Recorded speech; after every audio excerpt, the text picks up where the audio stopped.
welcome to the Haverhill Town Council meeting on Tuesday the 20th of March 2025. Before we start, I'd like to read out my script here. Please note that this meeting is being recorded by the Town Council and, where possible, live streamed on YouTube. Please note that the recording device is sensitive and the live stream may be recorded by third parties. So do not say anything you do not want recorded. If necessary, I will direct all recording in the room and the live stream to be stopped, but generally I want to avoid doing that. So we will normally record everything except any item taken in closed session. Members of the public may also make their own recordings, but must follow our rules of doing so, including stopping recording when requested. Whilst we do not accept anonymous speaking in the public forum, members of the public who wish to speak but do not want their name published must please indicate this before saying your piece. Thank you. Item on the agenda is apologies for absence. Apologies from Councillor Omri. Thank you very much. Item 2, declaration of interest and requests for dispensations. So for any members of any interest, disposable pecuniary interest, other registrable interests or non-registrable interests. So, do you have any at all? I think that is a no. Thank you. Item 3 is minutes of the meetings of the Town Council held on Monday the 24th of February 2025 and to compare that to confirm they are a true record. So we have them. Yeah, so proposal there of true record. Councillor Hammond, seconded by Councillor Cox. All those in favour? That's carried. Thank you.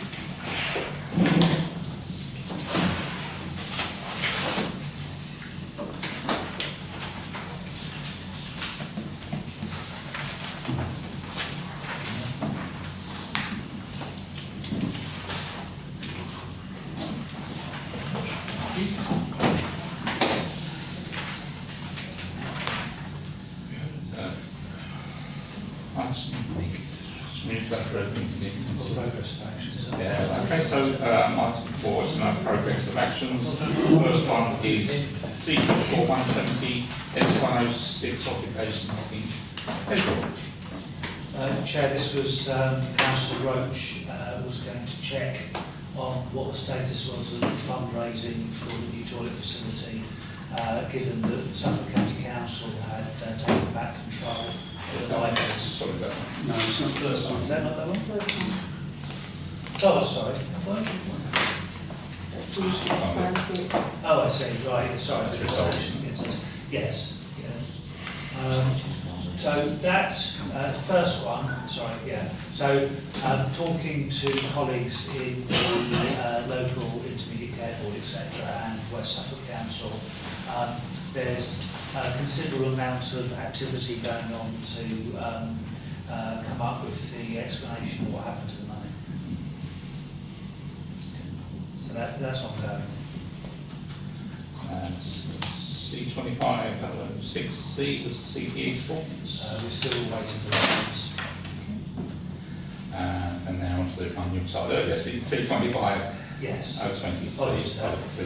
So yes, obviously Councillor Roach has given us apologies for this meeting. Councillor Mason may have some insight into what's happening with that. Okay.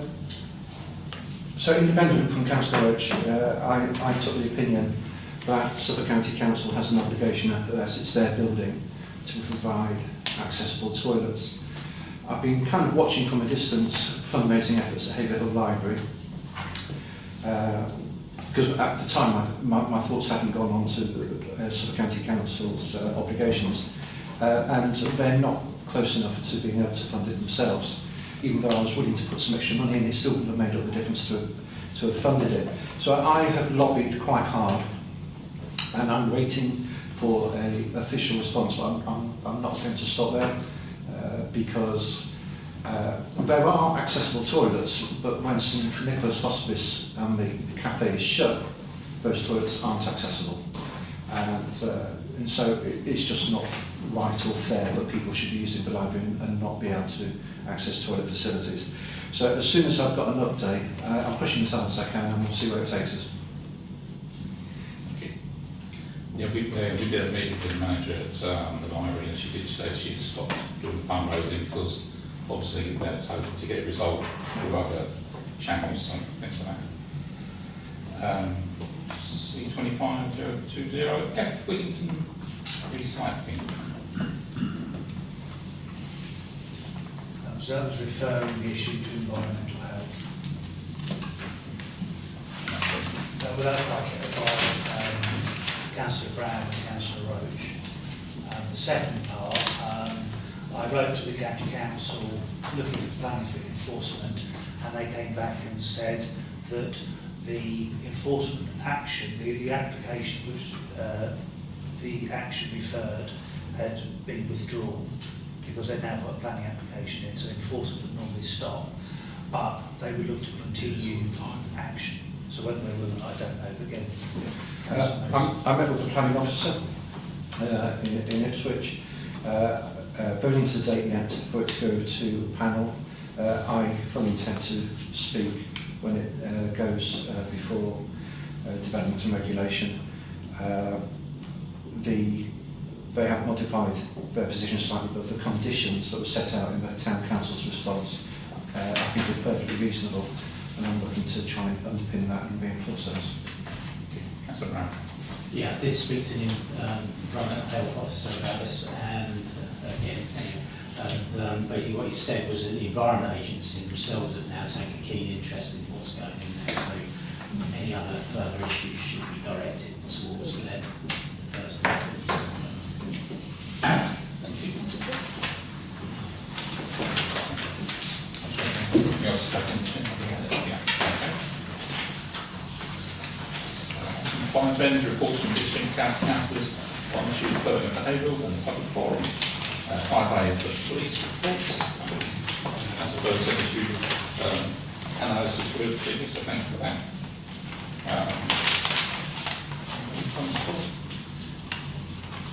I did see today that the Commissioner was apparently sat in the room to be Mayor of the Combined Authority. It's quite interesting. See how that goes. Sorry, Chair, can you repeat that? Sorry, I was in the report in the news today that the Police and Fire Commissioner has sort of expressed an interest Good on. in being the Mayor of the Combined Authority. I'll speak a bit clearer. 5B is ambulance reports. Colleague may have more. Just we had a meeting a few weeks back. They have had some improvements on response times in February.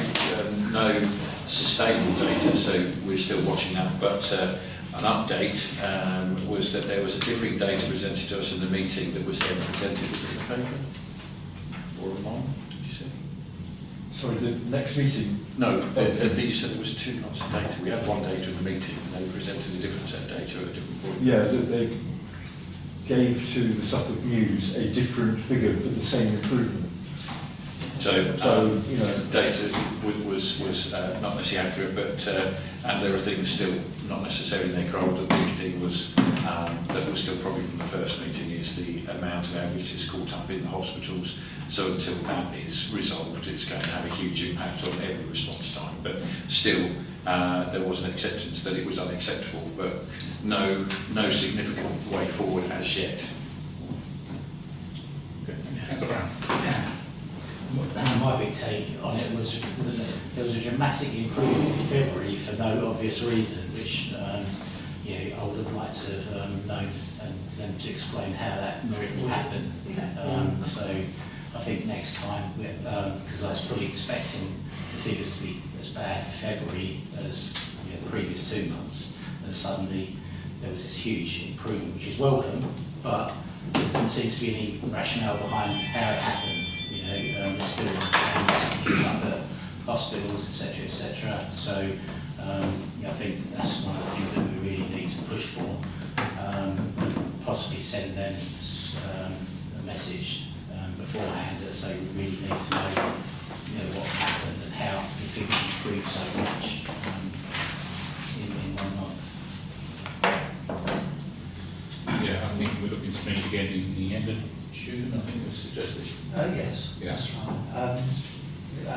Our MP, Nick Timothy, attended some of the time he couldn't stay for the whole meeting, but I caught up with him later in the week, and I think he's very keen to keep pressure on to see something done on this. I think he does see that there should be some traction there, so it's good to have him on our side.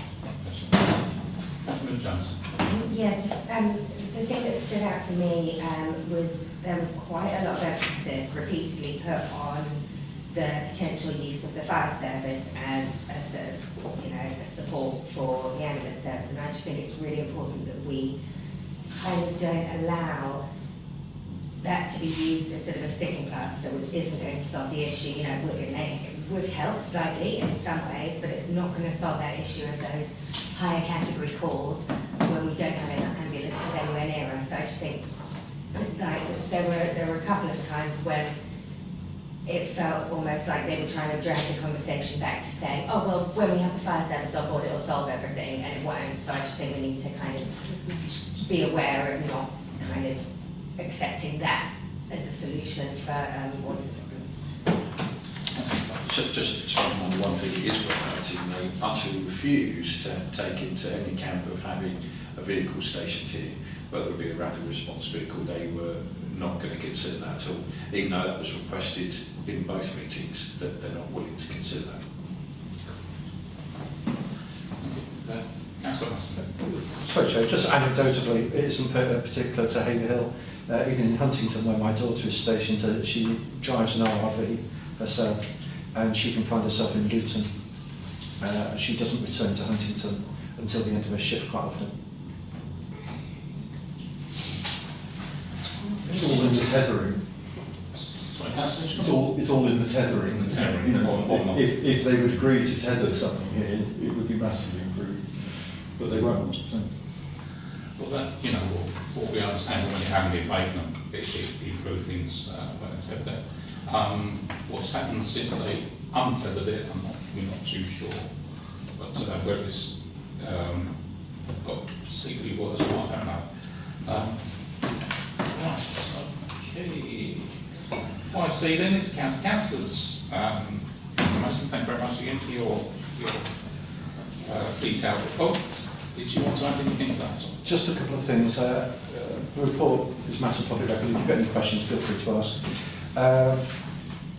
Since my update yesterday, there's a number of antisocial behaviour issues that seem to be popping up across the town, which seem to be of a concern. I don't know whether it's a blip, but it's appearing in different parts of the town.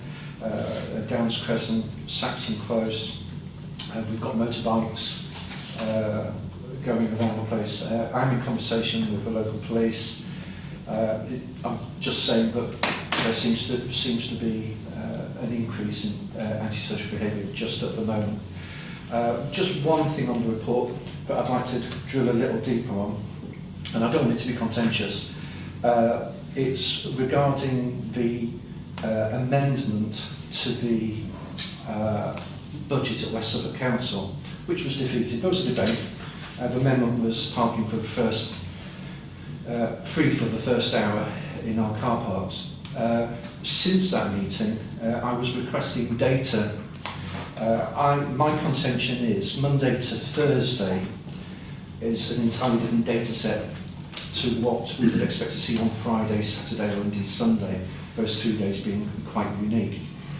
And asking for the data, none was forthcoming. I did a Freedom of Information request, and it was said that yes, we can ultimately provide that, but it's going to take quite a few weeks to actually prepare that. I wasn't prepared to tie up the officers on something for my own interest.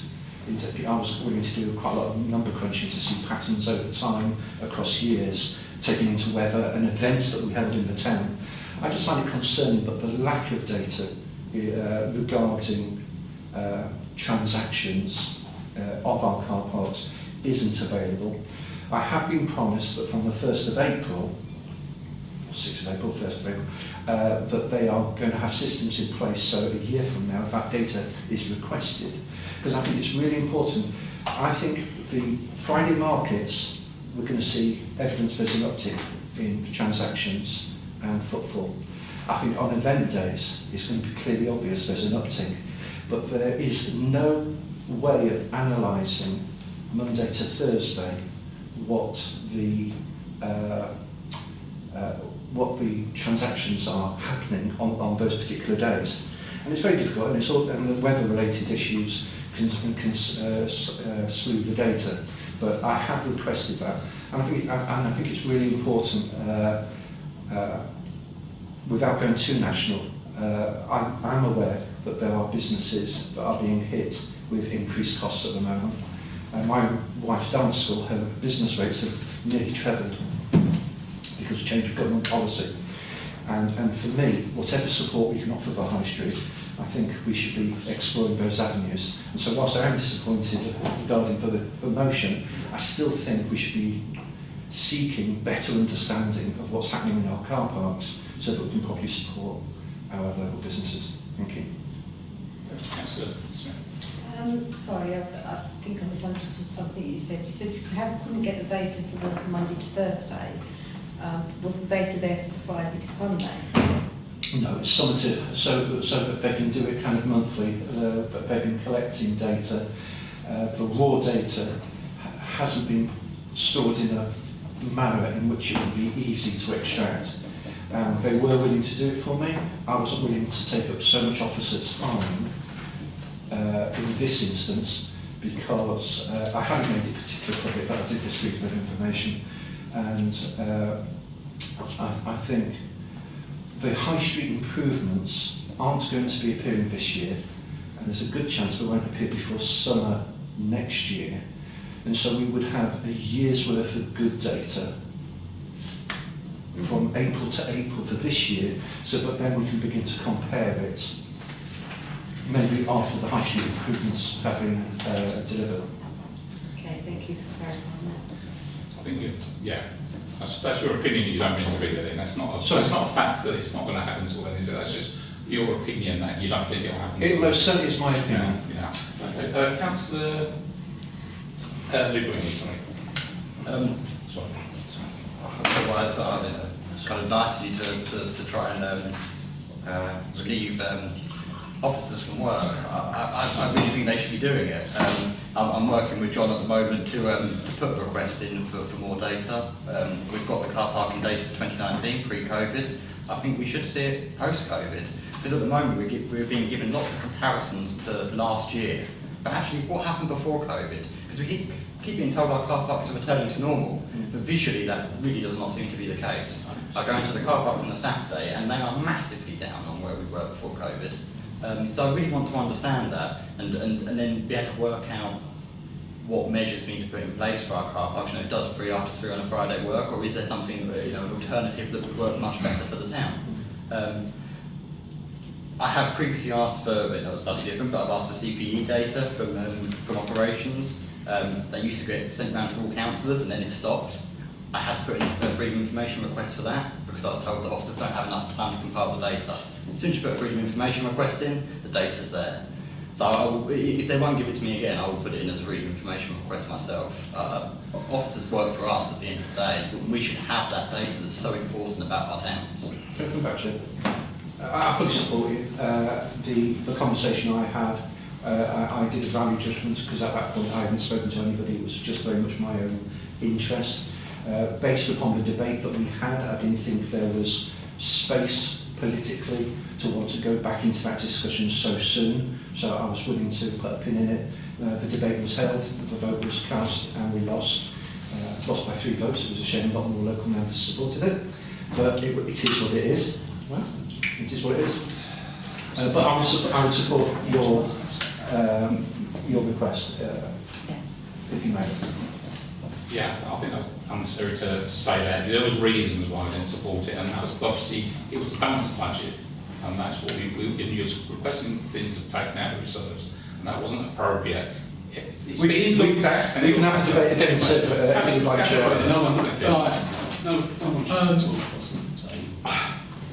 I was on the car park review group 2015 and 19. I've got tons of data, like A4 lever arch stuff and more of data and including online. So I've got 2015-19.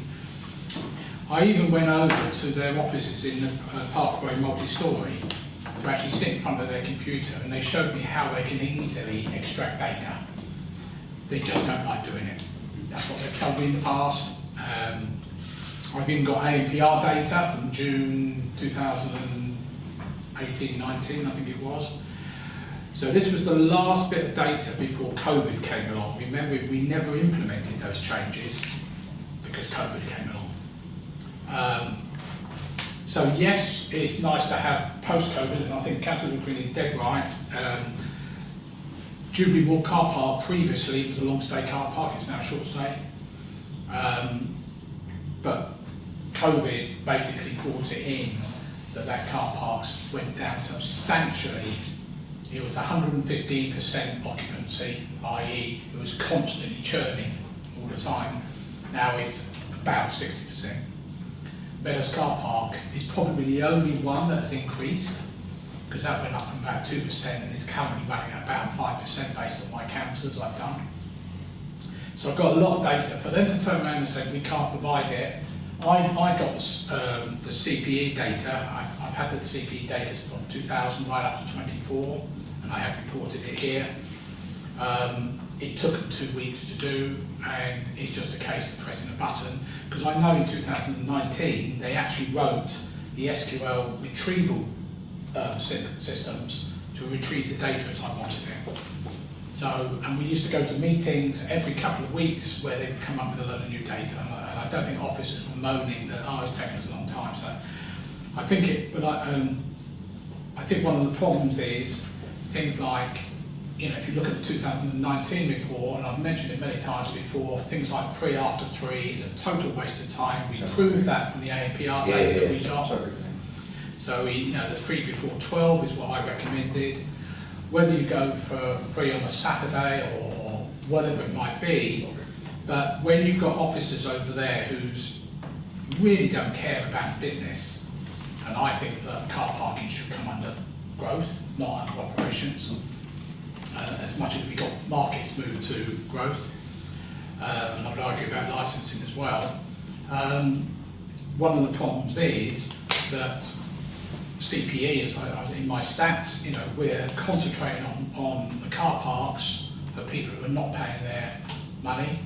We're not using modern technology like ANPR, or even like they do with the one in Bury, North something Street, which is you only pay for the time you're in there. Can't remember the name of it now. That was an experiment 6 years ago. Nothing further happened. But people tell me it works really well.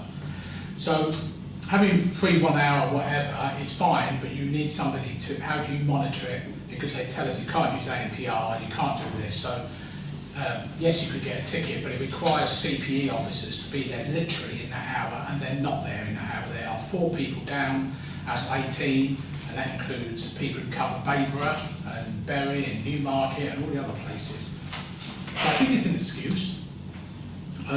But I think it's worthwhile, and I'm quite happy as a non-member of West Suffolk to do a freedom of information request. Absolutely no problems at all. I've got no qualms about getting an officer to do their job. And that's why I've been talking to Aaron, Councillor Greeny, about getting that data, so we can compare to 2019. What effect did COVID have on our car parks? We know things like AXA, you know, coming out during COVID, dramatically dropped the things down. What effect has the going short stay in Jubilee Walk had on car parking events? Have we seen, which is what we designed to do, Meadows car park go up by a corresponding amount? I suspect not. But all the data I've seen to date excludes the leisure centre car park. There are 6 car parks in this town, but they're only reporting on 5. Why? Don't they know they've got 6 car parks? So I think, you know, we need to, and I'm quite happy to get that data and distribute it. Thank you very much. I think Colin wants to come in. I do know for a fact that they are looking at alternatives to the 3 after 3 on the Friday thing, so yes, it is being looked at, so they have got the data. Yes, Chair. Obviously, this isn't a West Suffolk Council meeting, so I can't talk about votes and the rest of it. But in terms of the payment licences, I know that the portfolio holder for growth has certainly heard what local district and the town council has have said here and around West Suffolk, and West Suffolk and ourselves are working together. We just got to get the details settled out for a new proposal to help businesses to get outdoor street cafes going again. So hopefully that will come out very, very soon. I know the portfolio holder is extremely keen to get a move on with that, so we just need to nail down the detail. Thank you. Anybody? Those are my questions. Thank you.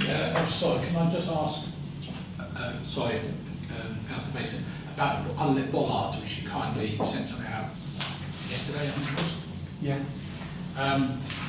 I agree with what you're saying, but they're not even doing the top part of the unit.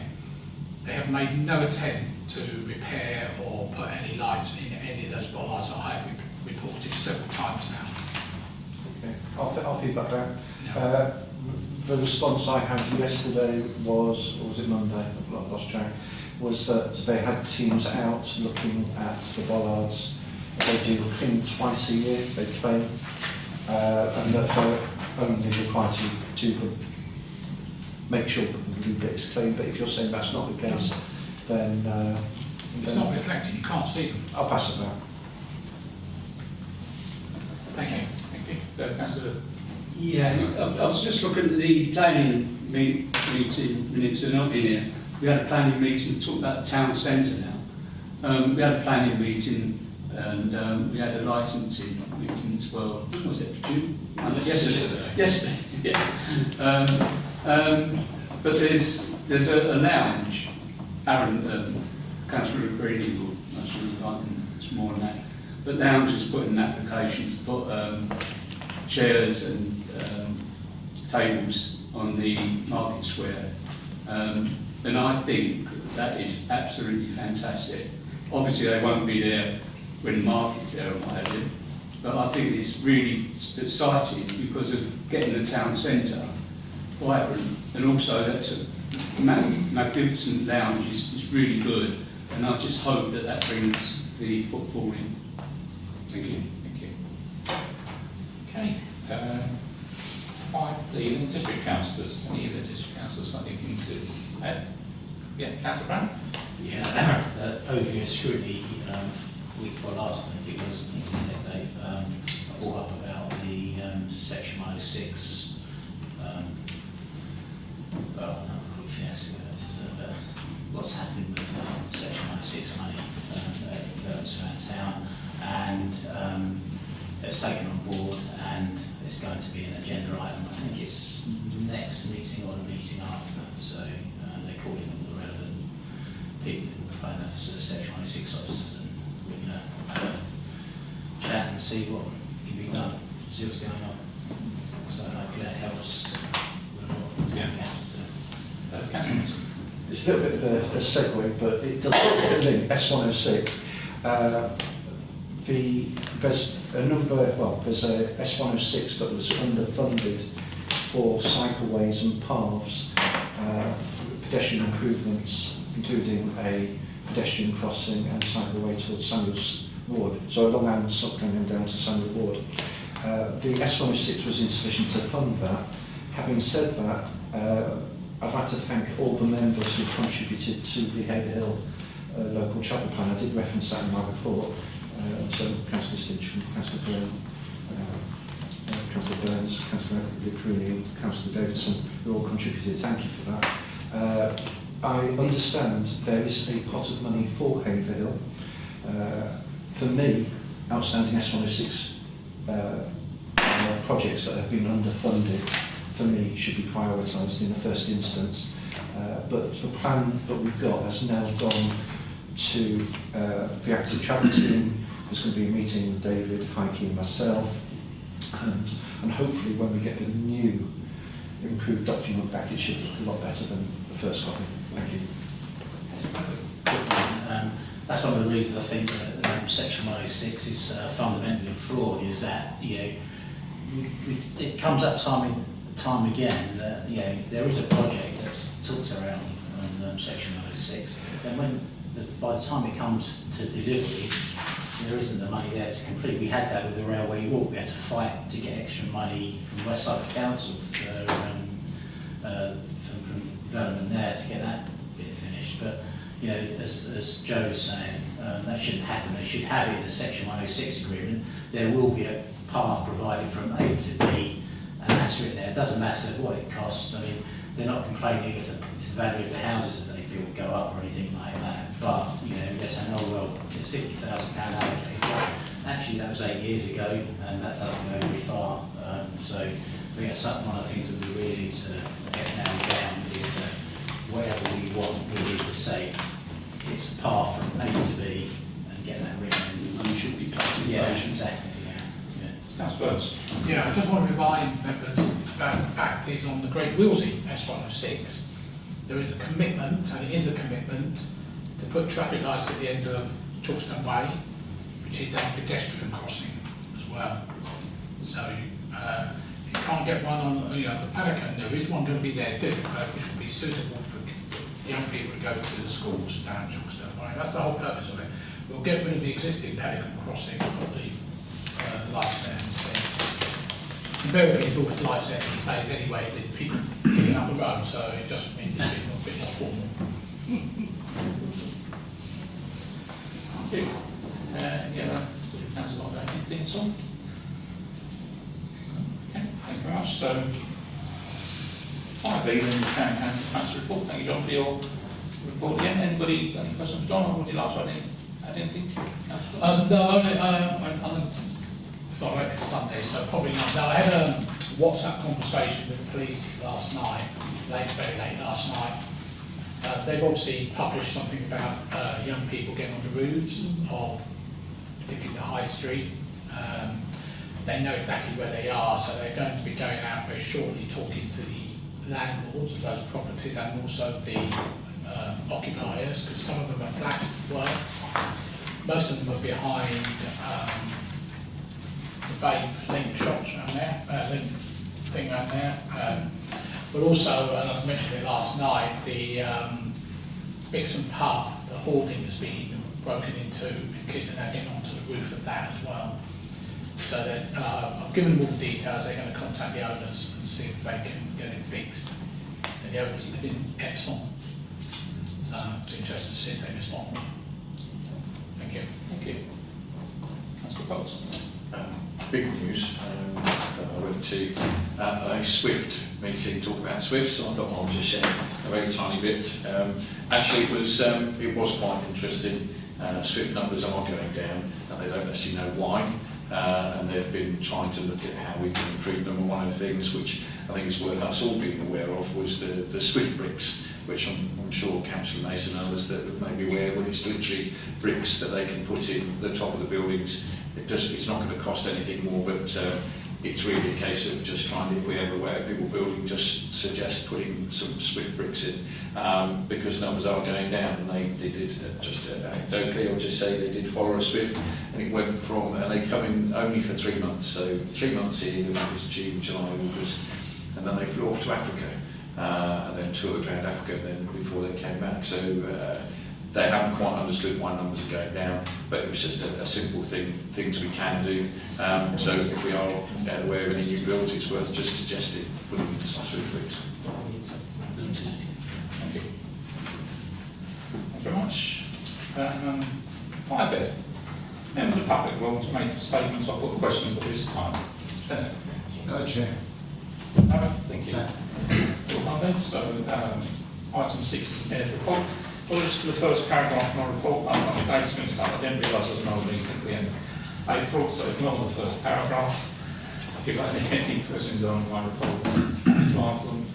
If not, we'll move swiftly on. No pun intended. To item 7, which is the One Haverhill Partnership, 7A, to report on the start. Yes, so it's probably more. Because unfortunately the Ops Group meeting didn't take place in March due to the lack of availability of members. We are looking, it's really, I think next week's meeting for April, the key focus will be trying to make sure that the Health and Wellbeing Hub that's proposed is kind of stays on track or gets back on track. I think we always knew the finances were going to be the challenge, but it does appear that there's not all of the, and we always knew it would be the case, not all of the people who said they were really, really interested are really, really financially interested. It's going to overrun in terms of, obviously we want to be in there by June, but we are going to miss that. We are continuing to work on it locally, but it's going to need a bit of a push, that's for sure. Thank you. With that 7B as well then? It covers both. Yeah, okay. Anybody questions? Item 8 is established a mayor combined with council authority across North and Suffolk and to consider the draft consultation response by the clerk, which you should have received by now. So, yeah. So, does anybody, Councillor Mason? Just one bit of offering correction would be technically Lowestoft is further away from Ipswich than Haverhill is. I once said that in a meeting and I got nearly laughed out of the room that Haverhill was further from Ipswich than anywhere else in the county. But no, indeed. Time-wise. Yeah, time-wise. Right now, 59 minutes to get to Ipswich, 111 minutes from Lowestoft. And I've done it at different times of the day. Lowestoft takes longer to get to than Ipswich. But anyway, that was a small point. I did notice that it did change, so I had to look around to find some different names that seemed to be It's pretty equidistant, it's not a lot now. Councillor Stinchcombe. Sorry, I'd like to congratulate Colin on doing a very thorough piece of work. Yes. You know, I think you've probably gone into corners that none of us went into at the time, and you've done a very good job. Thank you. So, I was just consider this. So, sorry, Councillor, I'm sorry. I understand what you're saying, Councillor, back into Ipswich, but that's by car. If you have to go on public transport, it's a minimum of 3 hours to get to Ipswich, because you have to go to ferry, get on the train, all that sort of stuff. We know this because when they took away the magistrates' courts from us, that is what people couldn't actually get for the opening up of the magistrates' court at 9 o'clock in the morning. They had to leave and stay in a hotel the night before, so they got electronic stuff. So I don't think that's necessarily a valid thing. I understand what you're saying.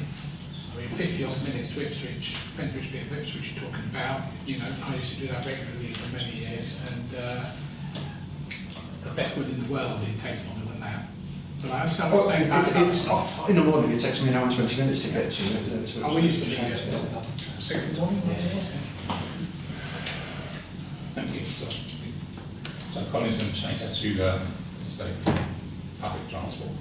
Yeah, so I'll change it to public transport because that's then undisputed. To be honest, I was being a little bit churlish, so you know, I'm not sure. There's no point in handing a piece of ammunition when we've got another bit that's just as good. Yeah. So what we need to do is just... just agree that I can, without amendment, and submit it. So, proposal. Councillor Hannon, seconded by Councillor Brown. All those in favour? Thank you very much. Item 9 then is financial matters. A is to authorise the payment list. So I've got proposal, Councillor Burns, seconded by Councillor Martin. All those in favour? That's carried. Thank you. On the grant applications, okay, one, a corrected grant list expenditure list, so there was an error on there, was there? Yes, somehow on my version it had the allowance for the Wellbeing Hub on twice, and it was only when we were trying to reconcile the figures between Vicky and me that it was actually, well, hang on a second, there's a big difference. So the good news is that we've got some extra money available, and of course there are a couple of grant applications. Thank you. Sorry, Councillor Burns. Sorry, a bit of pain. I would like a bit more description on here. So you've got 2, 3 rows at the bottom, and there's no description of what those are. So So I would be going for totals differential or something like that overall.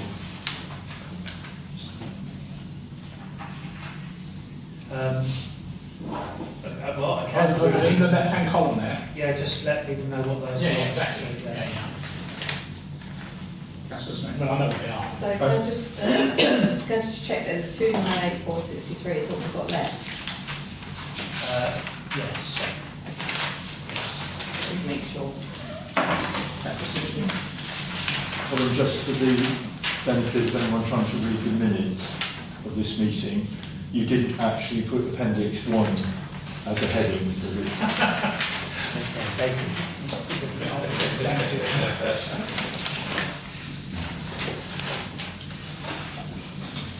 Right, okay. So,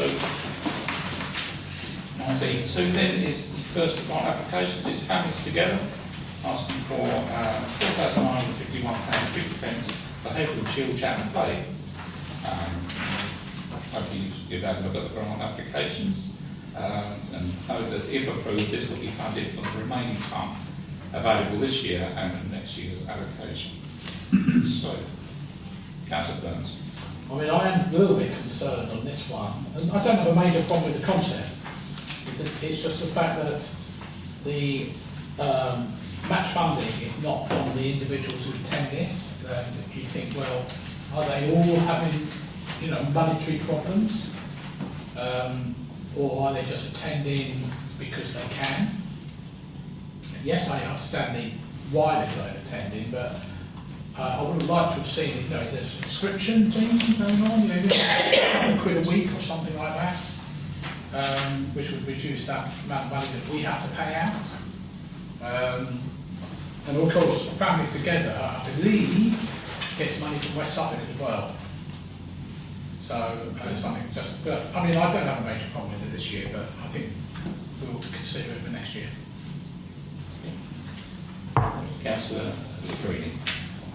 Yeah, the only thing I wonder is whether we should allocate them the remaining budget we have this year, but actually ask that next year there should be another grant application.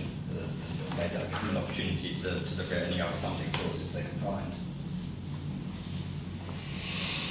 So it means, okay, what we can for this year. Yes, and then next year they'll have to set a grant application in for the next financial year. I just don't really like allocating money across two financial years so early on.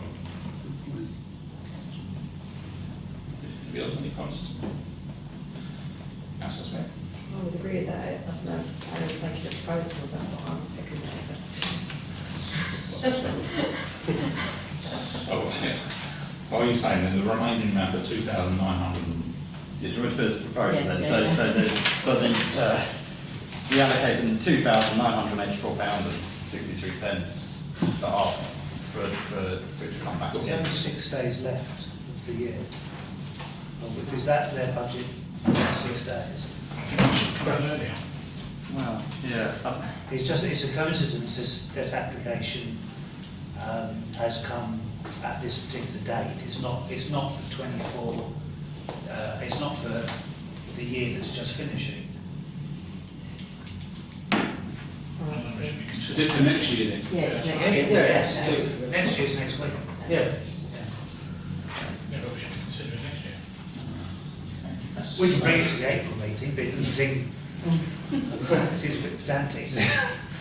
Yeah, I suppose I was kind of saying that we give them more time to find other funding sources. So I just kind of feel that, often when we get a grant application for that amount, we often get a little bit wary anyway, because that takes a quite large chunk of our grant money away so early on, but I don't know.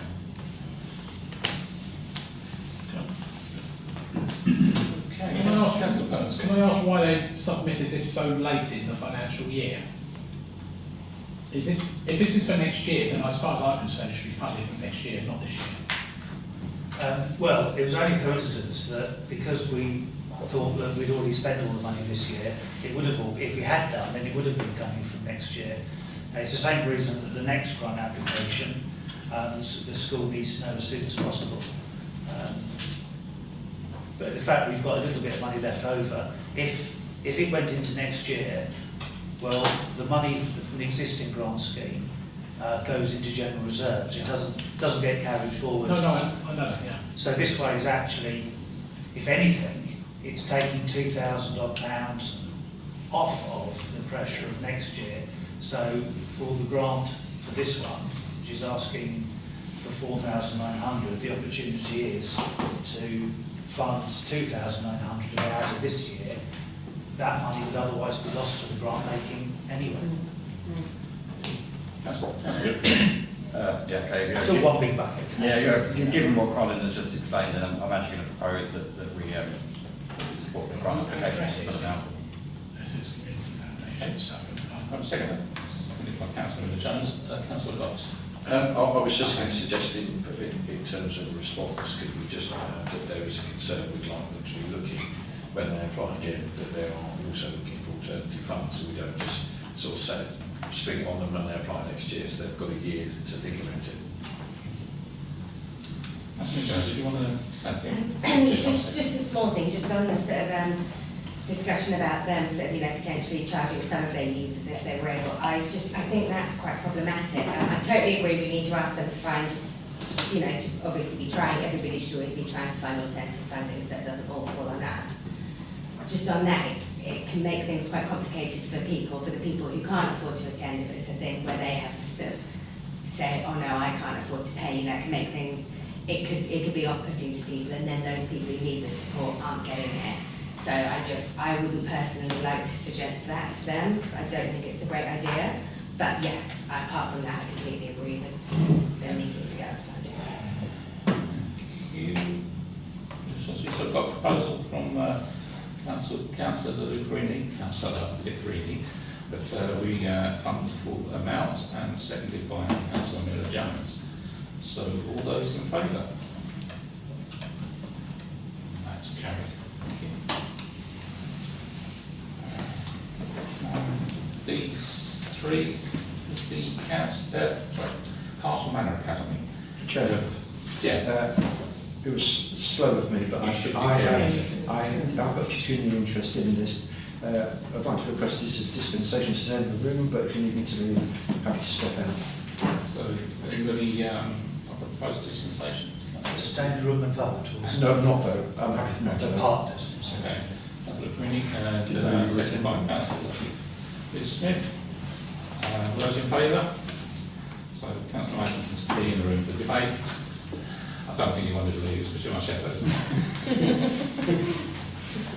Right, okay, and it's for Castle Manor Academy, £1,950, 44 pence towards their prom event, £264.44. This is a town council recharge for students for the prom event arrival.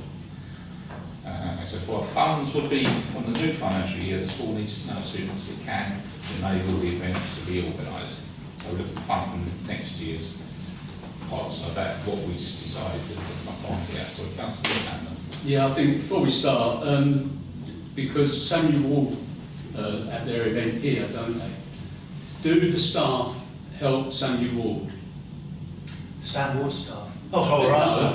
Our staff. Oh, yes. This is for our staff, isn't it? Yes, it's a major turnout of town council staff to steward, because of the high street becomes chock-a-block. Plus, we staff this place and we provide them with SIA security. So do they pay? The price of Sam Ward is significantly less than half what Castle Manor are getting billed for the parking alone. We offer them a very good deal. Councillor Greeny. Sorry. Yeah. I was just going to take that in. Thank you. Yeah, no, okay. Before I comment further on this, just another question. Have we offered Castle Manor the opportunity to come here then? Or? So the circumstances are that they would normally go to Sturmer Hall, but there was a non-communication from there, and then a price increase where it was going to cost students £100 a ticket, which was just impossible. So they then went out to look for an alternative place to hold their prom. They didn't come to us.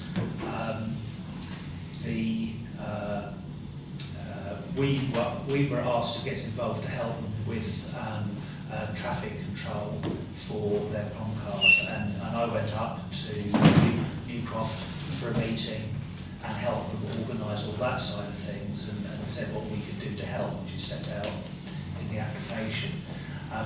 Clearly, I did email the head teacher, and I did say it's obviously a little bit difficult because we've been asked to help a different venue. I'm therefore not going to attempt to poach the business away by saying, well, why didn't you come to us? But given the huge costs that Castle Manor are facing compared to what Sam Ward get for the accommodations and there's a fully staffed arts centre, I thought it was beholden on me to actually point out to the head teacher that it might be worth a conversation next year. But I fully accept what they don't want to do is simply replicate what Sam Ward do. They have their own identity as a school and wouldn't want to just simply copy it. No, I wasn't going to suggest to them for a moment that they should come here this year, because that would be very unprofessional. That was not the reason I was invited by the other venue. If I can continue commenting then.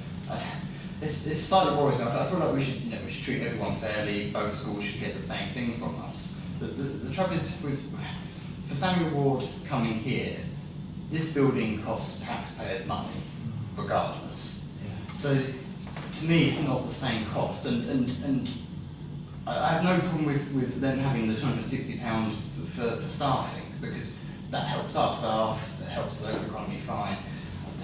£500 for firework display? I think that, to me, that's really pushing it. I really don't see why our taxpayers should be paying for a small group of people to have firework display. We put a whole town one on every year. And the same really for the contribution towards marquee hire. That's a lot of money. I'm really against this application. I think it's a lot to ask for our taxpayers to fund a school prom. Most of our grant funding goes towards really good and vital work in the town and for our community. And to me, this just isn't it. Councillor Jones.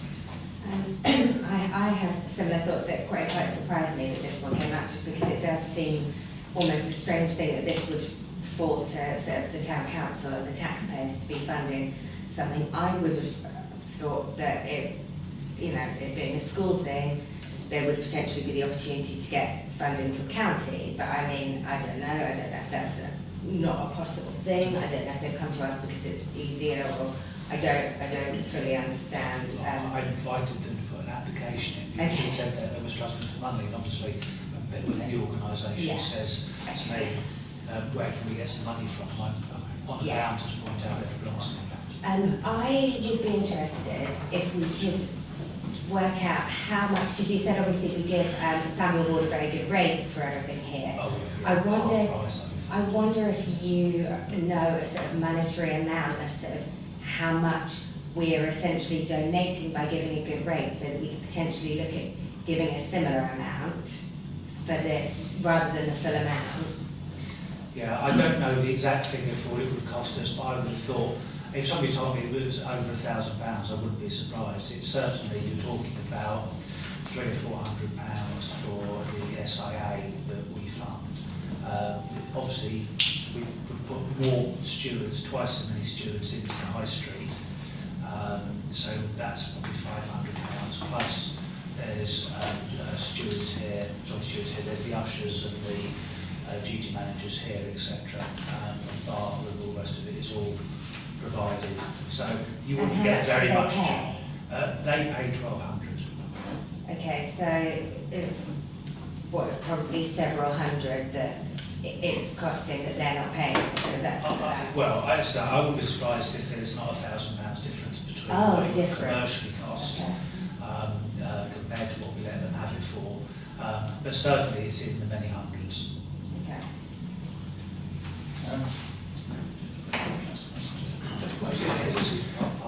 Thank you, Chair. I didn't quite know what the rules were allowed within the dispensation. Just a point of clarification, Castle Manor is an academy, it's not a controlled by the county council. And the items, and I've got no idea because I've not been involved with the prom committee, but there is a prom committee which is made up of students, and I think the fireworks and the marquee are probably as a result of their own discussions, their engagement in the process of wanting to design their prom. But that's the only clarification I've just wanted. Thank you. Councillor, did you have that? Sorry. Again, I don't have any problem with the ongoing cost for us to do this. I would have a problem with paying for fireworks. I think that's just a nice to have. I understand why they're doing it, but what contribution is Newcroft paying towards this? They get a lot of money out of their bar, even if it's soft drinks up there. I have no idea what they're subsidising it, if they're doing it, if there is any subsidy from them. I don't have a major problem with the concept because of what we do for Samuel Ward. But I think you're right, I think Councillor Jones sort of suggested it needs to be on a level playing field, to use a pun up there. I'm a little bit concerned that 262 quid is, for us is probably quite low. I know it may be calculated, but it's still based on what I know happens. It doesn't include volunteer time like myself, that sort of stuff. If this was a West Suffolk application, you would have volunteer time in there as well to show the true cost. So I don't have a problem with the concept, I just have a problem with the amount. Councillor Brown. Yeah, I think that what Laura suggests is a really good compromise. Is work out what we do for Samuel Ward and reciprocate with Castle Van. I don't know if we can do that. So let's say it's an even. Well, I mean, I could ask Dan Sheehan to do that tomorrow because he's one that agrees the price for hair. But it would be useful to have a budget guide to what would be an acceptable number, and then obviously we can let you know what he's actually said. If it's above that number, then we'd ceiling it out at that. If it's below that number, then we'd lower it to. Councillor Smith. Yeah, I was just saying I would agree with some of the comments from Councillor Brown, Councillor Lucan and Councillor Miller Jones, particularly the fireworks. I don't think we should be funding fireworks, to be honest. Got other days when we used to have a school disco when I was at school. Never heard of these common things that they have these days, but and that was all paid by the PTA, so it is a bit sort of a foreign idea to me, but show my age. Yeah, so £500 for the fireworks I don't think is necessary, so I think we could possibly take that as the amount they're asking at least. I don't know if everyone's got any other ideas, but if it's about £1,000 difference, then perhaps we should only be funding them for about 1,000. Councillor McCready. Yeah, my other questions I think John kind of touched on was, we don't really know from this, how much is the ticket price per student? I presume there's probably about 100 people in their year group, roughly. And are the school putting in any of their own money, or it's very unclear about kind of what the split is. Because if we find out that the student's only paying £10 to go, you'd probably say that actually be reasonable for them to pay a little bit more. Or I kind of thought I was asking for some more detail, really. Councillor Crooks. As a one-off, I'd be prepared to go along with the application. These are our Haverhill students, they're our kids, and as a one-off, Colin said they're going to might look for an alternative next time, but as a one-off, I'd be happy to support our students and let them have a good night. Can I just ask a question? He says prom car arrivals, there's no stewarding when prom cars are leaving. Well, they drop off and go. Yeah, there's no, then I'll take them home again, that's just leaving it. Oh yeah. But we do the same here. We don't help them go home. Although to be perfectly honest, here, actually keeping the youngsters inside the security guards, most of the time keeping it in, because they will leave for after parties almost immediately, so I would imagine that a lot of the Castle Manor students would do much the same thing, so there's nobody to play. Councillor Allen. Yeah, what was the cost of Sunday Ward for tickets? What do they pay? I've no idea. Oh, right. It's just for information. It depends, I guess, on how their bond committee is done. They have loads of fundraising activities. The youngsters raise money to try and offset the ticket costs, so they're busy doing that. There must be parents there who would know the answer to that. Councillor Green. Was there a proposal or? No. No. Okay, in that case, I'm going to put my own proposal forward that we support the application but deduct off the £500 for the fireworks. I'd like to think that maybe they can have a look at that and they can fund that themselves. But also, could we, maybe politely suggest that they have a conversation with us about next year and how we can... Well, that maybe, has already happened. Yeah, how we can do them a good thing here. Proposal. Is that a proposal? That was a proposal. So seconded by. Sorry. Yeah, it's all right. Councillor Smith seconded that. Laura Miller-Jones. That's right. Councillor Miller-Jones. Sorry. It's not really, it's not really an important thing, I think we should move on. I'd like Councillor Crooks would probably agree with what he said as a one-off, that it wouldn't happen again. Based on the fact that what he said it is for our students, sort of people in our town, then it would be a very positive outlook.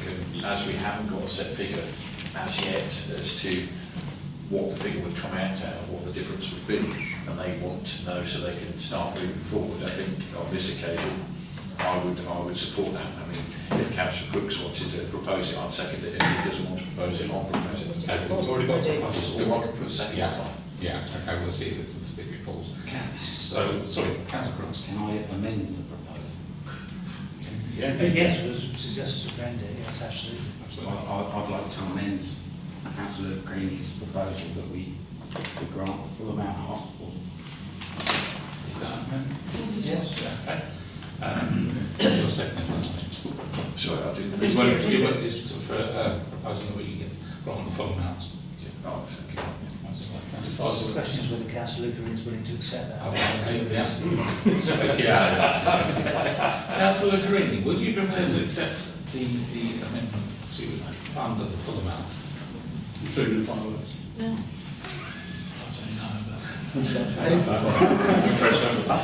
Let them have a good You can say no and then.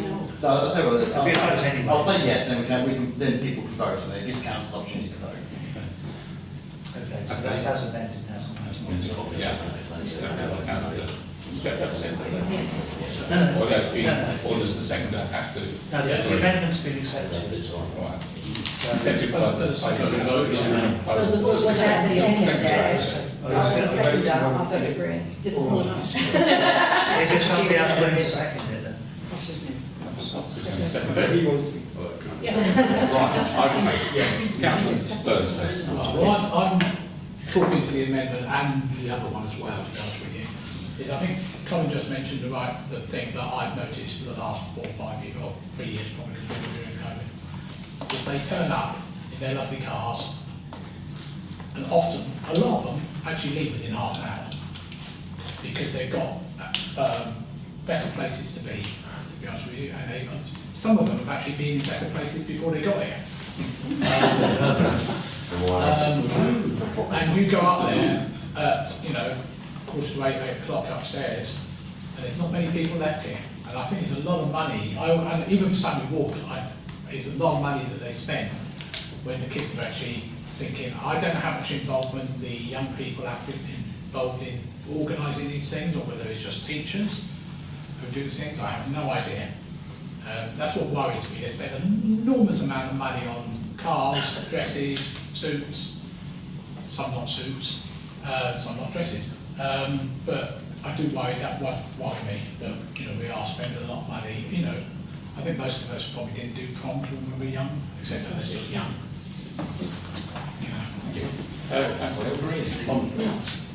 Yeah, I've accepted the amendment just to give councillors an opportunity to vote, but it is still my personal opinion that fireworks are a step too far. Like John says, this family spend a lot of money on their children going to prom. I'd like to think that the ticket price could just be increased a little bit to be able to fund the fireworks. I think we're doing a huge amount already by funding, or helping fund their marquee in this event and giving the staff for this event to happen. So I will be voting against. Well, it's up to them how they spend the money at the end of the day. Well, that's what the school budget market more. No, yeah, marquees. So some Oh, right, gotcha, yeah. Councillor Jones. Thank you. You never look at me. Never stop. So just, it was the thing I was going to say before and then I decided not to, but just on the talk of raising ticket prices, again, I'm thinking of the families who can't necessarily afford, I mean, we don't know what the tickets cost anyway, so it's a bit of a vague thing to discuss, but again, I don't think we should be encouraging things like that because it's only going to be excluding those people who can't afford it. I think there are better ways. I think the school should perhaps be doing more fundraising rather than increasing the ticket prices. Just my 2 cents on that. I am not convinced about the full amount, as has been discussed. Obviously, we've already got a proposal on the table, but if that doesn't go through, I would be wanting to suggest perhaps Colin going away and getting those numbers that he mentioned. But I know. We'll cross that bridge. We'll cross that bridge. Let's put this first one to the right place. So we've got an amended proposal that Councillor Greenley, seconded by Councillor Cox, that we fund the full amount of £1,950 and 44 pence. So can I have a show of hands in favour of that, please? 3, those against? That one's lost, okay. So we then Do we go back? Well, we propose Well, I think the meeting's clearly indicated the intention to have another, to vote on something else tonight, so if somebody want to come up with an alternative. Councillor Brendan Chance.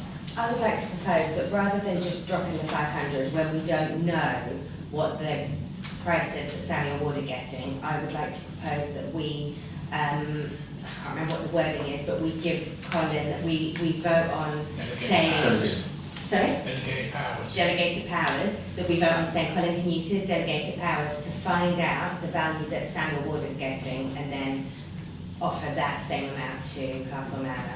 As an amendment to the original proposal. This is just No, my proposal. It's a new proposal, Yeah. so we've got no on the original proposal. No, that was accepted. The Okay, original proposal right, accepted. gotcha, okay.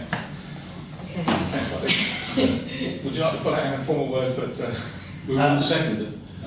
Well, I think, well, before you second it, make sure we all understand it. I think what the recommendation is that you give me delegated authority to grant an amount no more than this. the amount of money that we effectively grant to St Ward School in the form of a discount.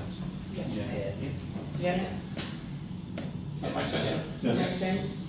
Makes sense. Yeah, so I need to second that. Sorry, Sorry. last question. So, Yeah.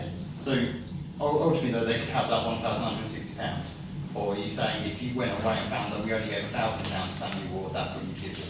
Yes, that's my understanding from what Councillor Jones has suggested. It could be £10,000. Yeah.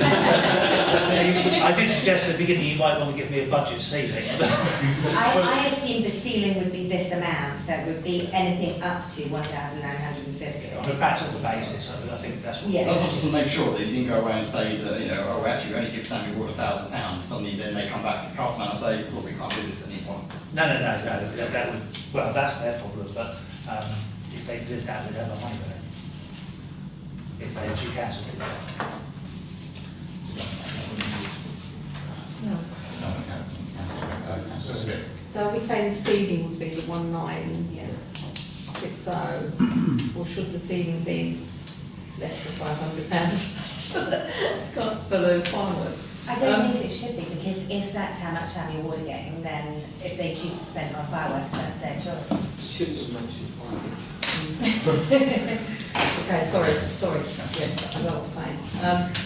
Yeah, okay, so I see that if we're spending up to 1960 on Samuel Ward, then that discount, then that's probably fair. But I don't think it will come to that, hopefully. So I'm willing to second that. Is that okay? Okay. Yeah, so the proposal that Laura made.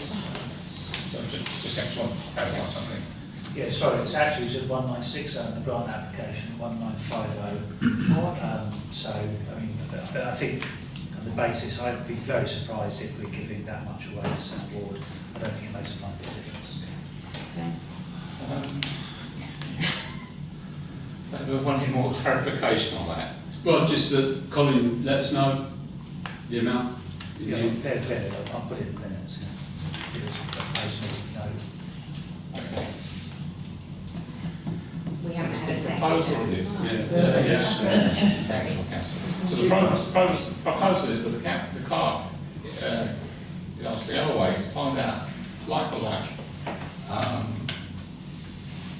whatever Samuel Ward got, benefit from our grant source. So this is payment in kind, we're going to call it, and delegate powers to make that payment. The limit of £1,960.44. £50. Councillor Cox. Just expressing it. Are we setting a precedent here then? I thought applications have to be judged on their own merits. And now we're comparing, I don't know, apples and oranges. But if you want to set a precedent, go ahead. I think as council people, we can make whatever grant plan we want and whatever conditions we've got on it. Yes, absolutely. I think very early on there was a discussion that there should be sort of an equitable sort of approach to helping both schools. Where if Sam Ward is being helped, which it is, then it would be strange to not offer the same thing to Castle Manor. I think that was my first question. Yes. Yeah, I thought that's just almost got too complicated now.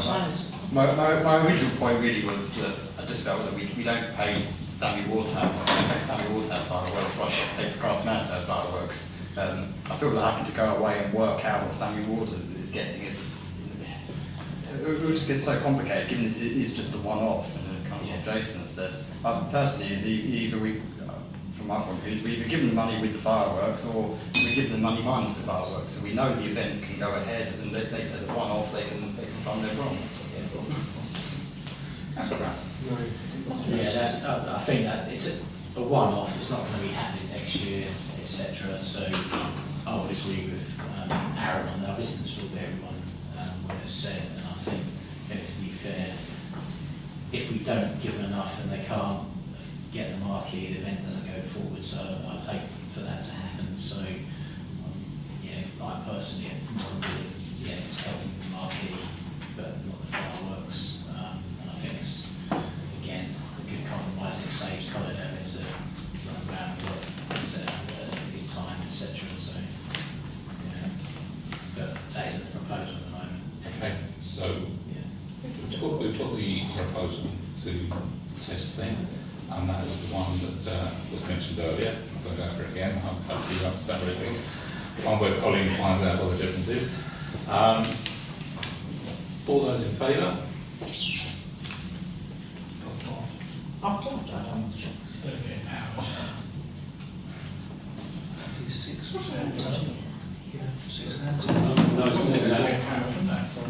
You put your hand up, did you put your hand up? Yeah, but delegate power. Yeah.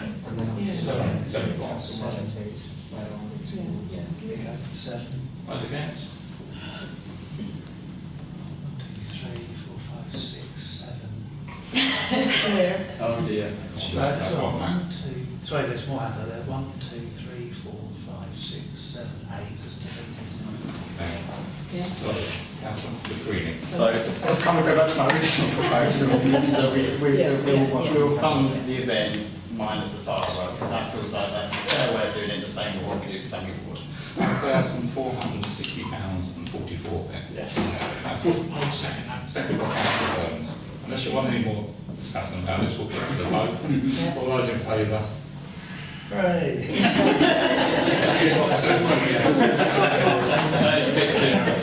For your contribution.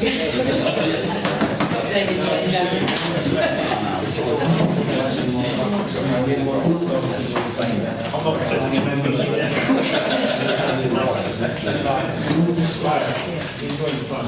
Okay, item 10 then is adoption of the committee reports. 10A is the personnel committee, to adopt the data statement, minutes of the personnel committee on the 10th, held on the 10th of February 2025. And any recommendations contained within?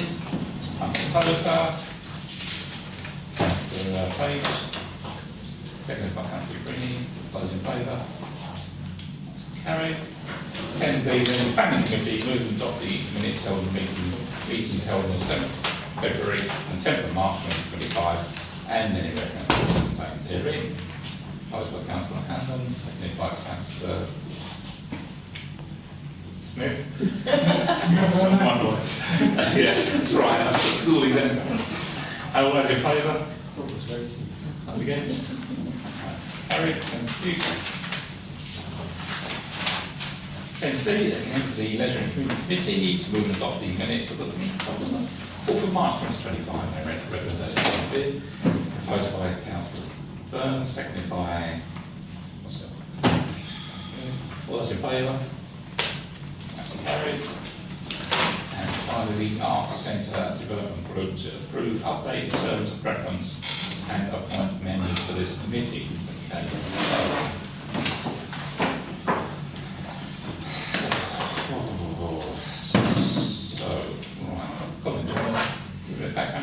Yes, so you will, those of you who attended the Leisure and Community meeting or devoured the minutes afterwards would have seen a bit that we've had comms with the Heritage Lottery Fund as far as a grant for some major changes to this building. Now we've got past that stage. Obviously what we need now is to have some democratic oversight and governance and council involvement in the actual decision making of what is asked for. There was such a thing as an Arts Centre Development Group before the pandemic, so I've dug out and dusted down the terms of reference and updated it. So it's whether councils are happy with this terms of reference, and then obviously you need to appoint members. Okay, and looking at Councillor Williams. Well, first of all, I think it should be 5 councillors because I've been asking for this group to meet for the last 4 years. No thing, because obviously prior to COVID we had Michael Holden here who is the Institute of Theatre Designers. It's not their proper term, but I can't remember what it's called. He developed the Globe Theatre down in London, and he also did phase 1 of this building when it was converted from a town hall to an art centre. He was the guy who worked there. So I don't think we should be relying on casting votes. I think we should have at least 5. I am worried, and I think consider proposal of the future use of the Arts Centre. I don't have a problem with that.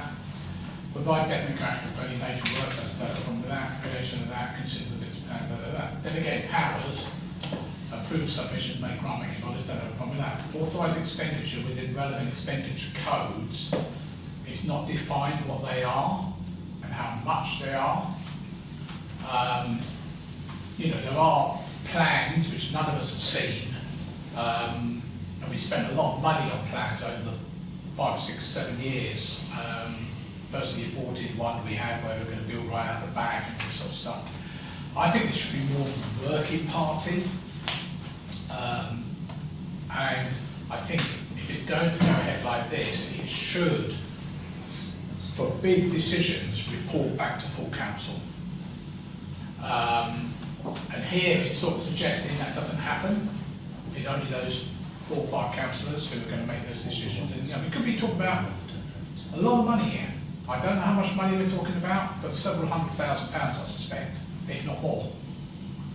So I think it should be 5 councillors, and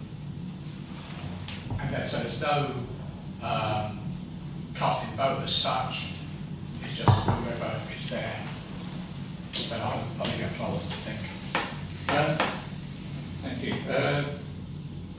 Councillor Point asked me 5B and C are just standard terms will appear in all of the.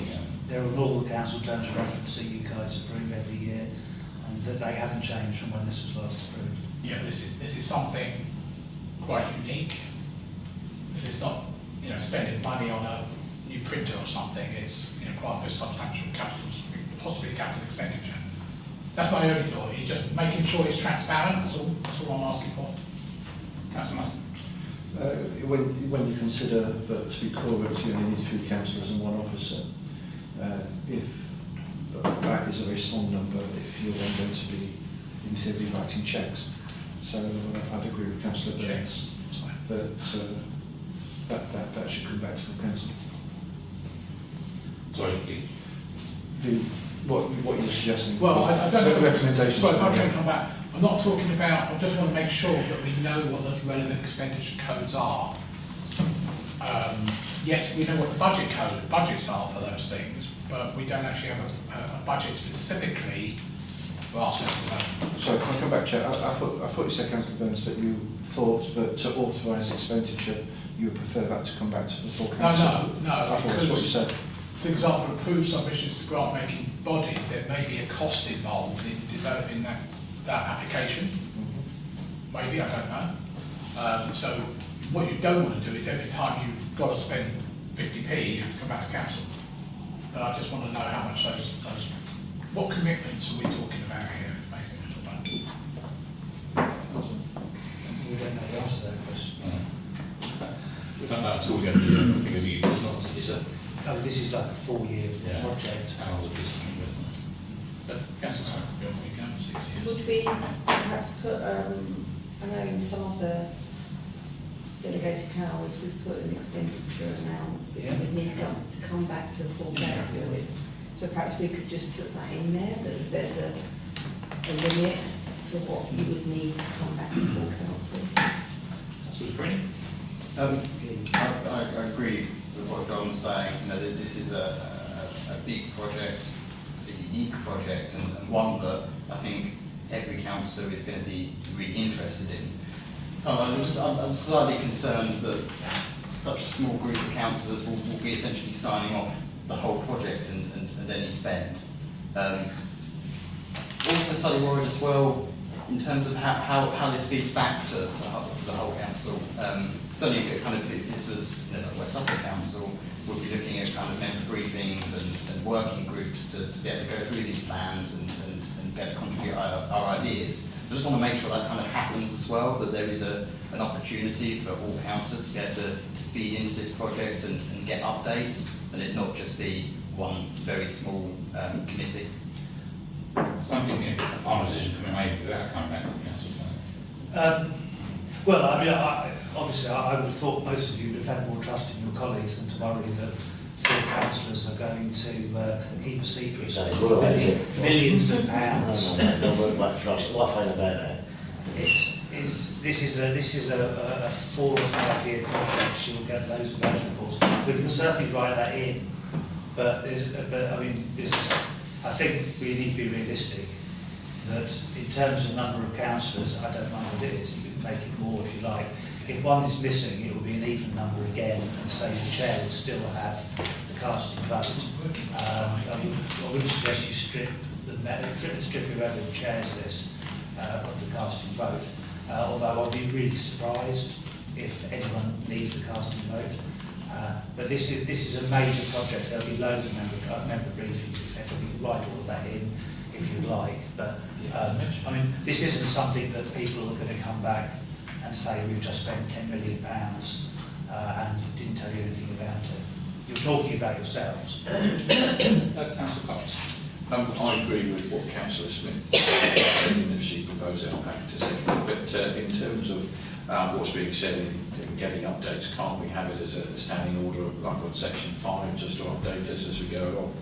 And so it's always part of the town council for a long time to come, so we can't be missing anything. You'll just update us, or that group will update us as we go. Adoption of committee reports. Yeah, so we'll more people. Yeah. Councillor Brown. Yeah, I mean, the only thing I'd like to see would be to have possibly an extra councillor on there for continuity. Is that, you know, if this is going to be a 4-year project, people drop out, people go sick, whatever. At least we've got more.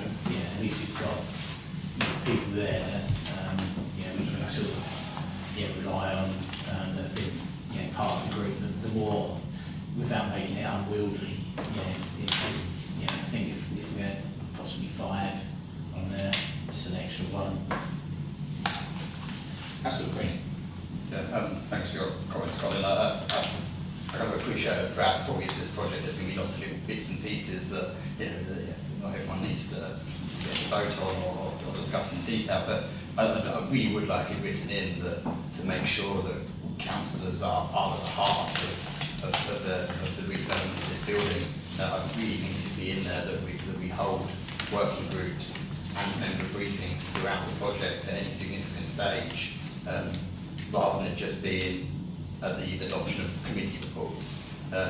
Unlike any other committee or working group we've got, this is going to be the biggest project we've undertaken in probably since the last time this building was redeveloped.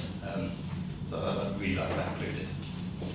Yeah, I think there are stages in the heritage lottery thing where it works, is that there's various stages of route, so that would fit very nicely with that.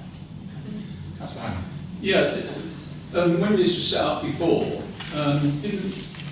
didn't this group report to the leisure committee? It did originally. So would that be happening now? It's entirely up to this council. I've only updated the job titles in there. This is basically the terms of reference that was previously approved by the council for when the last time we were talking about doing major renovations, etc. But that was, yes, quite right, it was leisure and community set up, that group. But it kind of morphed a little bit because it moved from talking just about this building to talking about provision in Haverhill as a whole. Right, can I come back? Yeah. Because that will be scrutinised by that committee. That group will be scrutinised by that committee, by the leisure committee, that small group. And obviously they will report back, which we do, we have the minutes reported back to full council. I can't see a problem, really, if we do it that way. At least we'll be informed all the time. And anyone, any councillor can attend the leisure committee as well. And any other meeting of the council apart from personnel and things. Yeah. But, I mean, at the moment this is going to answer to the full council, but if the councillors wanted to answer to the leisure community instead, then that would be right there. I honestly think this is going to be such a big project that it should come back to the full council. It's something that we need to, everyone here is going to be responsible for this. We need to have updates to the full council, I think. I would prefer it to answer to the full council because obviously not everyone's on leisure and community, and so it wouldn't make sense to then exclude those members. Councillor Burns. Yeah, I would agree totally as well, you know, because apart from anything, full council meets every month, leisure meets every couple of months, so, you know, you could be delaying decisions if it's outside that delegated power for any reason. The only other question I was going to ask, and I brought you up at a recent meeting, is there is a commitment for, and you just sort of mentioned it, Colin, I think potentially a new art centre. Is that going to be included in this terms of reference? This is That's what we agreed last time. Yeah, this is specifically not about that. This is specifically about this building because it's about Heritage Lottery Fund. Right, but what? Well, it doesn't mention Heritage Lottery Fund, but where do we stand with that? You know, that thing where Suffolk actually put a commitment to? That's all gone completely quiet. Yeah, that's right. But I mean, there's now LGR, so I don't think there's much chance of engaging. No, but it'd be nice to say no, it's never going to happen, and then in which case we just say right, sorry, okay. Yeah, well. Find a rich sugar daddy to. Never say never, but I have to say that the discussions they just evaporated. No, I know. That's what I'm hearing, is that you want the membership to be increased to 5 councillors, and you want a limit on the amount authorised to spend. Well, that's the- I'd like to suggest that the quorum go up to 4 plus 1 from 3 plus 1. Would make sense if you're having an extra councillor, or is that excessive?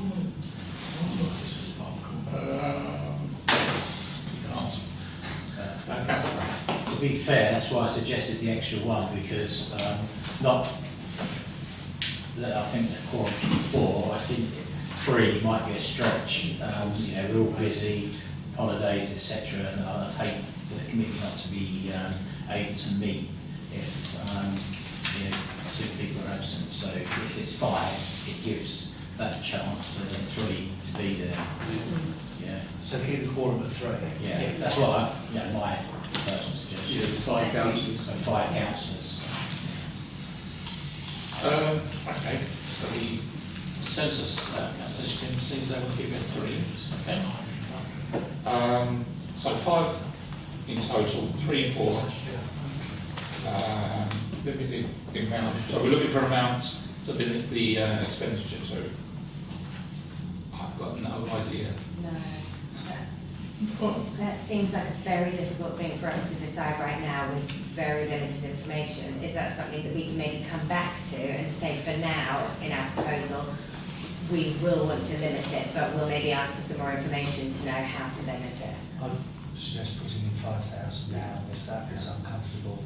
Yeah. Then the group can come back to the full council with we're right at the very beginning of the process, so we don't know the answer to all those questions. You're absolutely right. So it'd be easy just to set an arbitrary number and find out that it's wrong, yeah, rather than struggle over it tonight.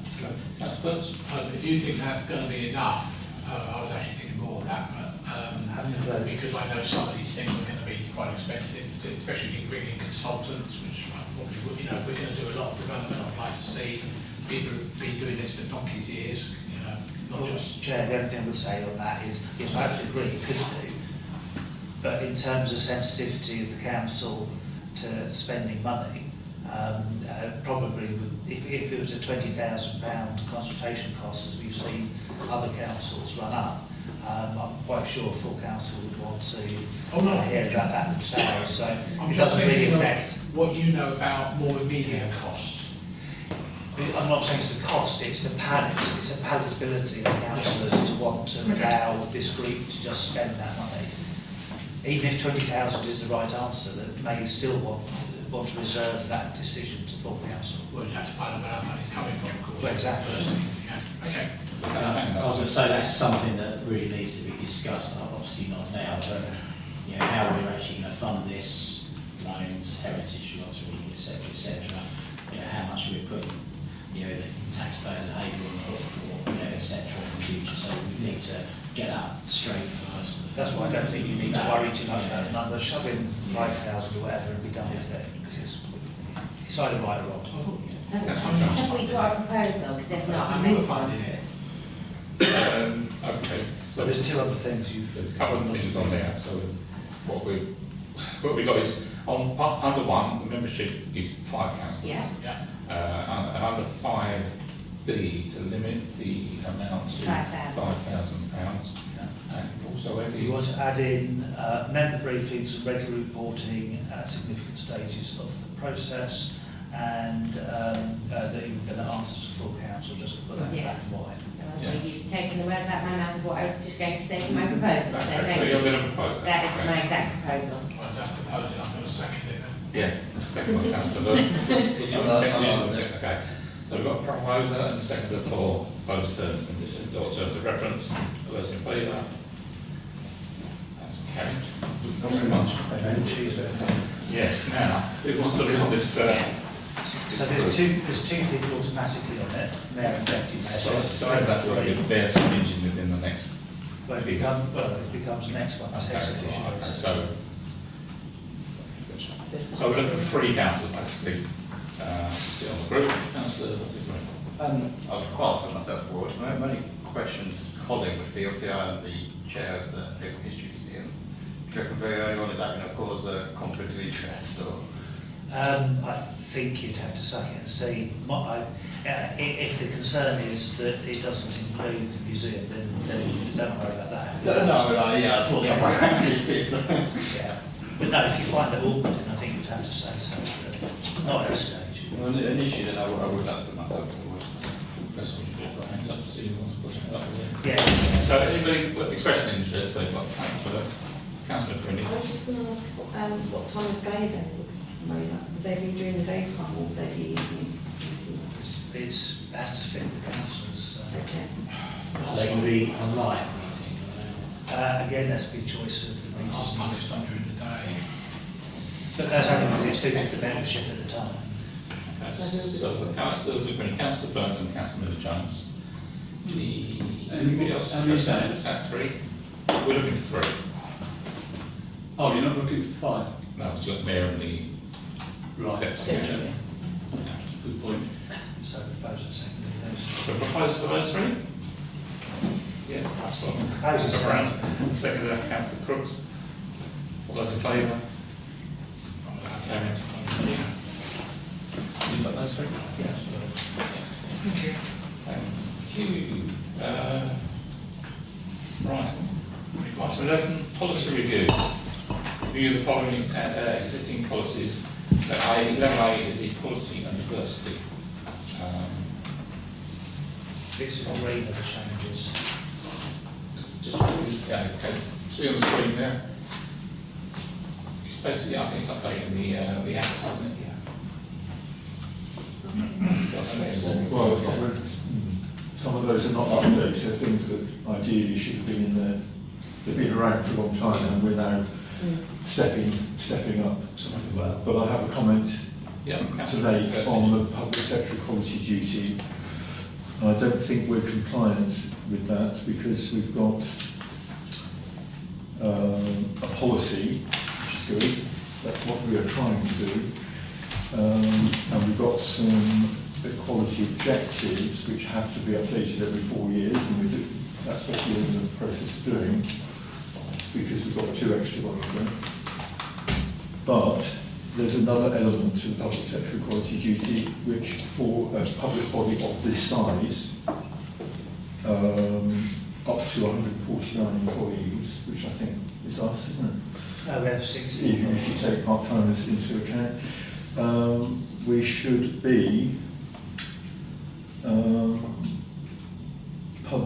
publishing information on our compliance with the general duty.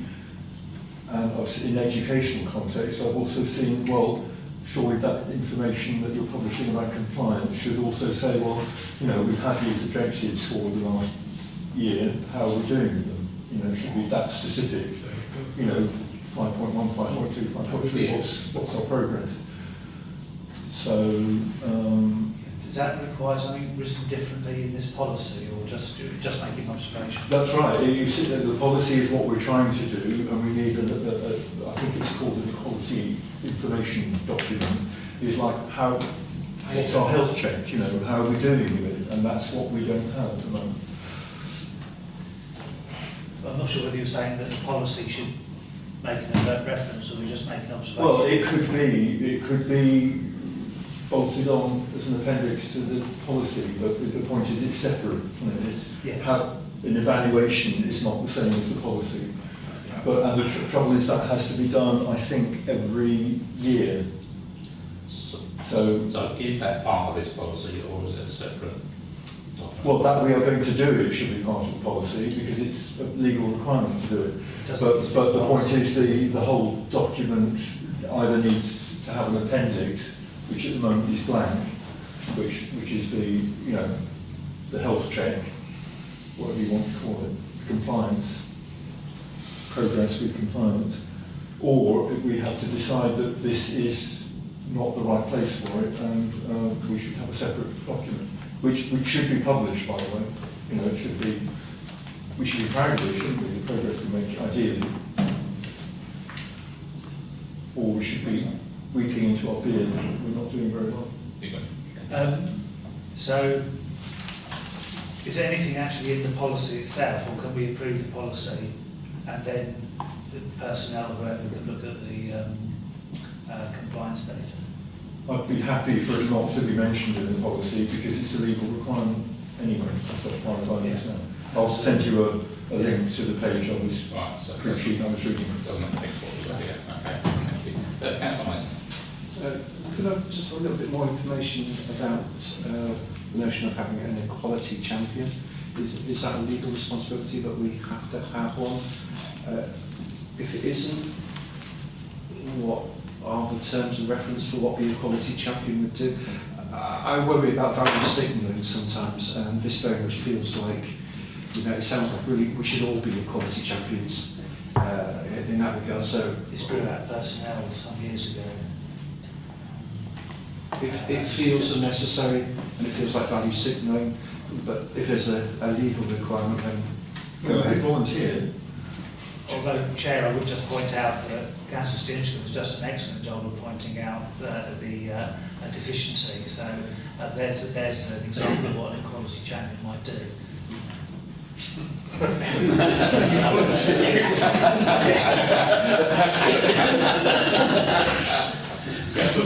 The only thing I was going to say, I've seen something like this before in my old company, but not so much in the public sector, of course, is I would just be adding a line to that end of that saying annual review of their quality objectives and be done with it, you know.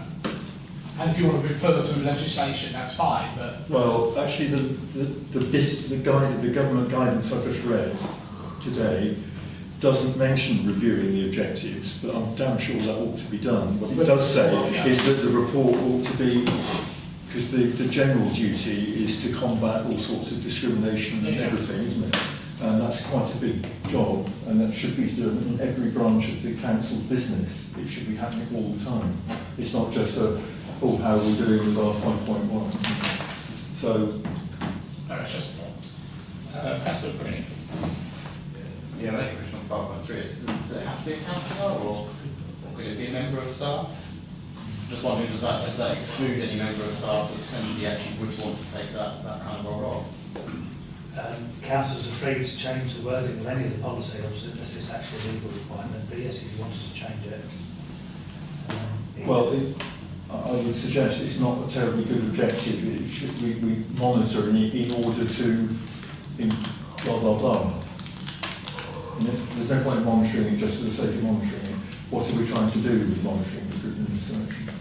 Improve our policy. The monitoring of recruitment and selection is basically to try and make sure that the council reflects the community it serves, which we've worked really hard on, and actually the diversity has increased significantly. Okay, so in all that, is there anything in that policy as written that you think needs changing? I would quite like to change 5.3 just to open up to member staff as well. So just point and equality. Okay, as amended, or something not to the same. Is that proposing that seconded by Councillor Burns? You I said was going to propose it, but yeah, that's fine, you beat me to it. What's the proposal by Councillor Green? Seconded by Councillor Burns, so of course. Yeah, I agree with that actually, because when you think that the person that works with them see them a lot more often, and they can see if they've got sort of neurodiversity things, for instance, problems related. So I think that is good opening up, and I'll definitely be voting for it. We'll get a chance now. So, those in favour? Against? Thank you. Right, 11B then is the sustainability policy. I don't think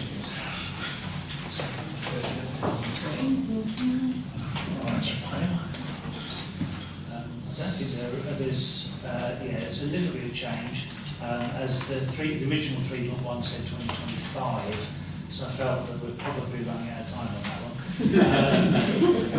And that we now actually do contracts by energy only. It was an aspiration before, we've been doing that for several years now. Really.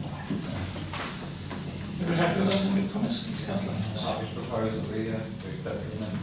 There was another change just up by, you flashed by it, I think in section 7, there was oh no, maybe section 6 there. Oh, yes. Oh, yes, lobby for, yes, well, it talks about basically banning them, but as we know, that times, things have moved on, and it's minimising use, because actually, when this policy was first written, people thought that using steam and formic acid, acetic acid, all sorts of things would work, and they don't work. So actually, it's about minimising the use rather than banning it. I will second it. Can I just make it? Can you just scroll right up the top? This one. Sure, I saw this the other day. You've got environmental policy where you keep talking about sustainability. Oh, yes, should it be it's environmental and sustainability? It can be, but I mean, it's the same thing at the end of the day. Oh, it's a pedantic thing. That's why I'm saying. That's why I seconded it.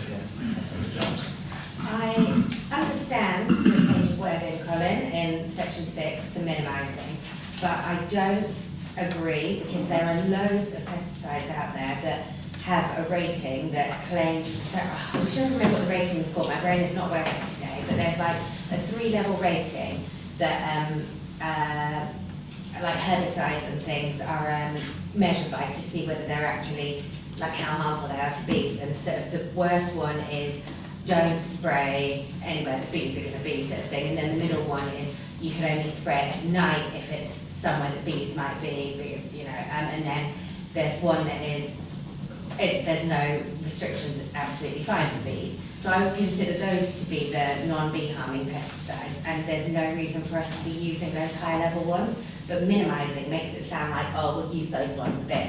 And I feel like ones in that category we should not be using at all. So It's not about us using, it's about lobbying. fine, yeah. But when I say we, I mean general we. You're a district councillor, there's county councillor here. You're well versed in hearing discussions about the trade-off between making sure that pavements are safe for people to walk along, and the grasses and weeds that actually don't contain any plants, any pollinators we might be interested in.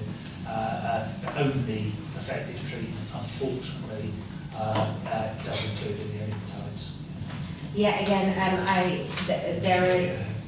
that doesn't mean that you have to use the ones that are specifically noted to be very bad for bees. So I mean, there's a lot of talk about glyphosate. That's not one of them. I think glyphosate is sort of the lower level, or even the one that. But there are many that are more harmful, and I just don't like the wording. I just think we should stick with the wording saying that we want to lobby to ban ones that are known to harm bees, because there's no reason that we wouldn't do that. Councillor Mason. It feels a little bit woolly for me with lobbying. I think probably a starting point would be to try and gather information on current practices used by Suffolk County Council and West Suffolk Council, and a list of substances that they use. My understanding is Suffolk County Council only use glyphosate, and my understanding is also West Suffolk Council. And there's been change of policies at both, and both councils are very acutely aware of only doing it in certain locations to try and minimise environmental damage. I think for me a starting point would be for the town council to get information on current practice and a list of what substances are used, which would then possibly lead to lobbying if the town council then wanted to, if it felt there were substances that were more harmful than glyphosate, which, to be honest, I don't see either council moving away from, having sat through debates on both. Maybe that would be the work of the Energy Standards. Yeah, I mean, I specifically don't like that change to saying minimising, because it suggests using some. I would not be opposed to just removing that part entirely until we have something that we actually want to do on it. I, to be honest, would prefer it removed than saying that we want to minimise. The whole section, 6.4 codes total. I mean, I suppose, no, it is good. Most of that part is good. I was about 6.4. And obviously, Yeah, one of 6.4, yeah. a big issue, and I don't want to relive a sustainability meeting here, I'm sure people are aware of the time, but it's actually the selling them to the general public. Yeah. And all sorts of things. All that is about minimising the use of them. So, Okay, I'm not gonna. I don't know how much support there is for what I was saying, but I'm not gonna die on this hill. Councillor, I like the beats. Councillor, good morning. Obviously, we've already proposed that we accept the amendments that are up there. To me, the fact it's lobbying, minimising sounds appropriate because there are certain pesticides and herbicides that have to be used at times. So I don't like the idea of this kind of just ban outright. It's just lobbying, so I think that's appropriate. Thank you. Okay, so Councillor Stinchman.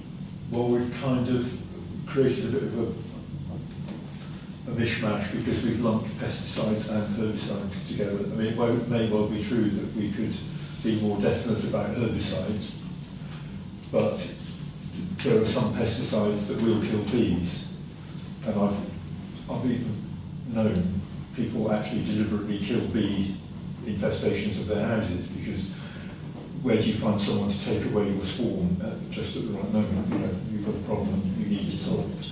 So we could split 6.4 into two halves, possibly, and make it tighter.